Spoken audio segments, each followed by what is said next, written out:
안녕하세요. 제 상황을 들어보시고 어떻게 하는 게 좋을지 조언 좀 해주세요. 정말 제가 이런 일을 겪게 될 줄은 몰랐는데 이게 현실이라니 저도 믿어지질 않습니다. 전 30대 후반의 이혼녀입니다. 혼자 7살 아이를 키우고 있고 피아노 학원을 운영하고 있습니다. 이혼 사유는 전 남편의 외도 때문이었고요. 이혼한 지는 5년 정도 되었습니다. 전 남편은 연애 때에도 좀 진중하지는 않은 타입이었지만 결혼하고 아이를 낳고 하면 나아지겠지 생각했던 저의 착각이었습니다. 남편은 결혼 후에도 출산 후에도 바뀌지 않았고 그렇게 아이가 태어날 무렵부터 외도를 하다가 2년째 꼬리가 잡혀 이혼하게 되었습니다. 뭐 이혼이야 요즘에 하도 많으니까 이런 걸로 힘들다 하는 건 아닙니다. 그렇게 이혼하고 나서 아이를 키워야 했기에 제가 할 수 있는 일을 찾아보니 그나마 피아노 학원밖에는 없더군요. 제가 피아노를 전공했거든요. 그렇게 이혼하고 분할받은 재산으로 피아노 학원을 차렸고 다행히 밥은 굶지 않을 정도로 운영은 되었습니다. 정신없이 피아노 학원을 혼자 운영하느라 여유가 없어 재혼 같은 것은 생각도 안 해봤고 또 남자에게 되어서 그런지 딱히 원하지도 않았습니다. 그러던 어느 날 피아노 학원에 미소년 같은 성인 남성이 등록하게 되었습니다. 원래는 아이들 가르치는 학원이지만 사실 학원비만 낸다면야 아이든 어른이든 상관없거든요. 이 성인 회원은 자신을 30대 초반의 회사원이라고 소개했습니다. 어렸을 때는 피아노를 배울 여건이 안 되어서 못 배웠는데 이제 여유도 생기고 악기 하나쯤은 다뤄보고 싶다는 마음에 가장 접근성이 좋은 피아노를 배워보고 싶다고 했습니다.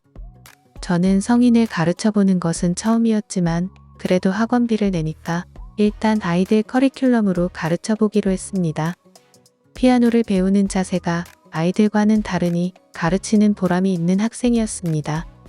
아이들이야 대부분 엄마가 보내서 오는 경우가 많은데 이렇게 배우고자 하는 의지가 강한 학생은 잘 없어서 가르치는 재미가 있더군요. 물론 아이들보다 실력이 느는 속도는 느렸지만 그래도 의지만큼은 학원 원생 중 최고였습니다. 매일 퇴근하고 거르지 않고 1시간씩 와서 성실하게 배우고 갔습니다. 2달쯤 지나서 어느 정도 친밀감도 형성되고 해서 개인적인 이야기를 한두 마디씩 건네기 시작했고요. 이야기를 해보니 자신은 어렵게 대학을 졸업하고 처음엔 중소기업에 취직했다가 이직을 하면서 현재는 대기업에 다니고 있다고 하더군요. 좋은 학교를 나온 것은 아니지만 열심히 경력을 쌓아서 현재는 만족하며 회사 생활을 한다고 했습니다. 전 젊은 사람들은 놀기 바쁜데 참 대단하시다. 이렇게 매일 나와서 피아노를 연습하는 것만 봐도 성실한 걸 알 수 있다고 칭찬을 했습니다. 이 원생은 다 선생님이 잘 가르쳐 주신 덕분이라고 대답했습니다. 그렇게 우리는 피아노 선생님과 제자로서 일상적인 이야기를 나누며 친해졌습니다. 그러다가 제가 이혼하고 혼자 아이를 키우고 있다는 이야기도 하게 되었습니다. 저의 이 이야기를 듣고는 그동안 참 힘드셨겠다. 아이 혼자 키우면서 일까지 하시는 게 보통 일이 아닐 텐데 대단하시다고 하더군요. 그 이야기를 듣는 순간 저도 모르게 눈물이 나더군요. 저희 엄마조차 네가 잘못해서 전 남편이 바람핀 거 아니냐는 식으로 이야기를 했기에 제 상황을 100% 이해해주는 사람은 처음이었습니다. 주변에서 이혼녀라고 수군거리는 것도 알고 있고 그걸 알고 절 쉬운 여자로 보고 접근하는 남자들도 많았거든요. 심지어 학원 원생 아빠가 수군거린 적도 있었습니다. 이런 일들로 제 자존감은 바닥을 기고 있었는데 참 고마웠습니다. 그분은 제가 울자 당황하며 자기가 무슨 실수를 했냐고 죄송하다고 하더군요. 제가 아니라고 그냥 이혼하고 처음으로 위로받는 것 같아서 너무 감사해서 저도 모르게 눈물이 났다고 했습니다. 그분은 괜히 자기 때문에 우신 것 같다고 죄송하니 밥이라도 한 끼 사드리겠다고 했습니다. 전 극구 사양했지만 잘 가르쳐 주시는 것도 감사하고 해서 겸사겸사 사는 것이니 부담 갖지 말라고 했습니다. 전 계속 거절하면 오히려 불편해질까봐 알았다고 했고요. 그렇게 학원 피아노 앞이 아닌 밖에서 처음으로 만나게 되었습니다. 퇴근 후 항상 정장을 입고 오던 모습만 보다 캐주얼한 차림의 모습을 보니 더 어려 보였습니다. 대학생 같다는 느낌도 들었습니다. 그 사람은 부담 갖지 마시고 편안하게 식사하고 가자고 저를 리드하더군요.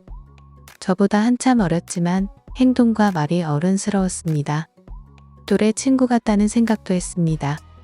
그래서 나이는 어리신데 생각과 행동이 참 어른스럽다고 했더니 자기가 고생을 많이 해서 그렇다고 하네요.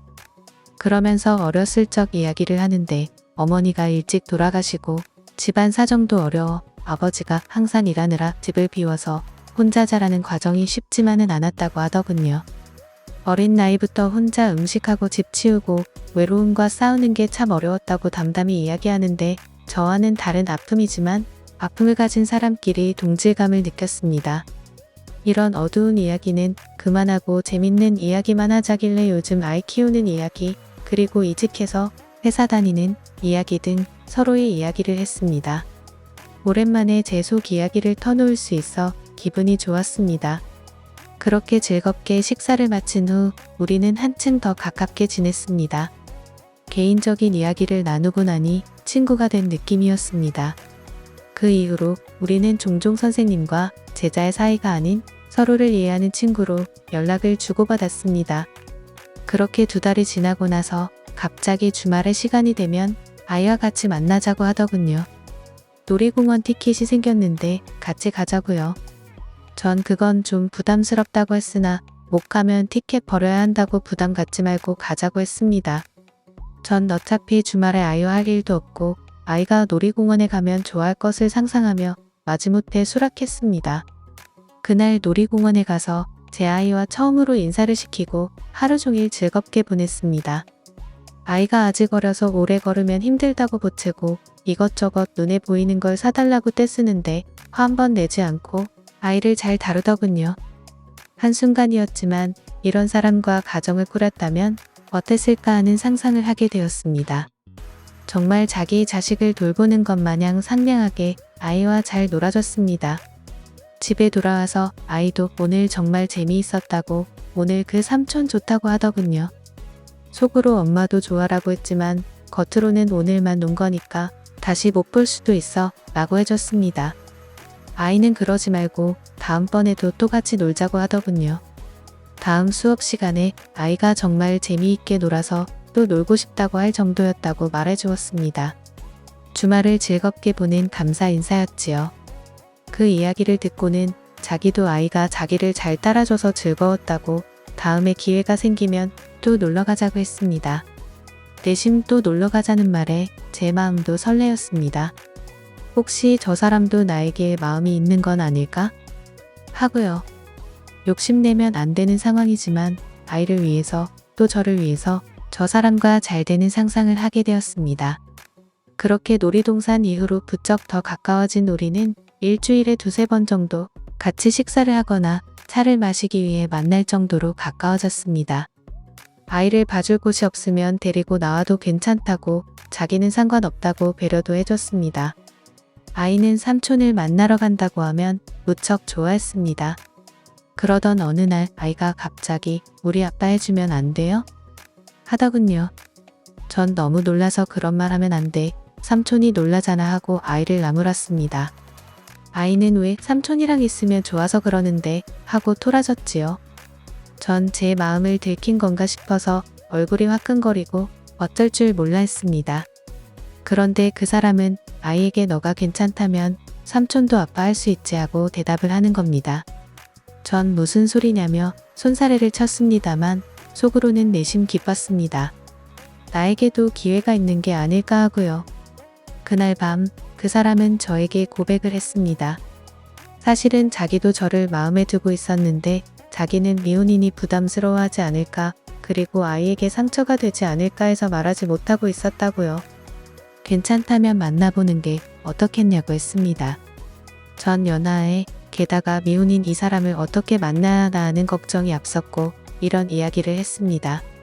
하지만 그 사람은 그런 건 아무런 문제가 되지 않는다며 일단 만나보고 이야기하자 하더군요. 정말 사람의 마음을 잘 헤아려주는 섬세한 사람이었습니다. 그날 이후 우리는 정식으로 교제하기로 했습니다. 아이에게는 좀 더 나중에 알리기로 하고요. 그렇게 보통의 커플들처럼 시간이 나면 영화도 보고 맛있는 음식도 먹으러 가고 다시 아무런 걱정 없이 연애하던 대학생 시절로 돌아간 것 같았습니다. 그런데 이상한 점이 있었습니다. 몇 달을 만났음에도 불구하고 키스 이상의 스킨십을 요구하지 않았습니다. 보통 지금까지 만났던 남자들을 생각해보면 만난 날부터 관계를 요구하는 경우가 태반이었는데 처음 피아노학원에서 만난 지 8개월이 지난 시점에서 단 한 번도 그런 요구를 한 적이 없었습니다. 물론 같이 여행을 간 적도 없었고요. 겉으로야 제가 아이가 있으니 일찍 들어가 봐야 해서 그렇다고 이해할 수는 있었지만 뭔가 이상한 기분이었어요. 그래서 하루는 이런 이야기를 해봐야겠다는 생각을 했습니다. 결혼까지 생각한다면 한 번은 짚고 넘어가야 할 문제였으니까요. 전 왜 나에게 그런 요구를 하지 않느냐, 내가 여자로서 매력이 없느냐, 솔직히 자존심이 좀 상한다고 했습니다. 그 사람은 그 이야기를 듣고 뭔가 올 것이 왔다라는 얼굴을 했습니다. 그러더니 술을 한잔 하러 가자고 하더군요. 근처 술집에 들어가서 술잔을 기울였습니다. 그리고 아까 물어본 질문에 대한 대답을 하겠다고 하더군요. 전 대체 왜 그러나 정말 궁금했습니다. 그런데 그 사람의 첫 마디는 사실 나 여자야 라고 하더군요. 전 장난치지 말고 진짜 왜 그러냐고 다시 물어봤습니다. 그런데도 대답은 자기가 여자라고 했습니다. 그러더니 못 믿겠으면 화장실에 가서 확인시켜줄 수도 있다고 했습니다. 전 술이 확 깨면서 뭐라고? 여자? 하며 소리쳤습니다. 그러더니 계속 이야기를 이어나갔습니다. 자기는 여자인데 사실 남자로 태어난 게 맞다고 했습니다. 태어나서 지금까지 스스로를 여자라고 여겨본 적이 없다는군요. 그래서 20살이 넘어서부터는 호르몬을 계속 투여받고 있었다는군요. 그래서 예쁘장하게 생긴 남자로 보였던 거였습니다. 완전히 여자처럼 보이지는 않았지만 겉으로 봤을 때 보통 남자들보다는 선이 얇다고 해야 할까요? 좀 다른 느낌이 있었거든요.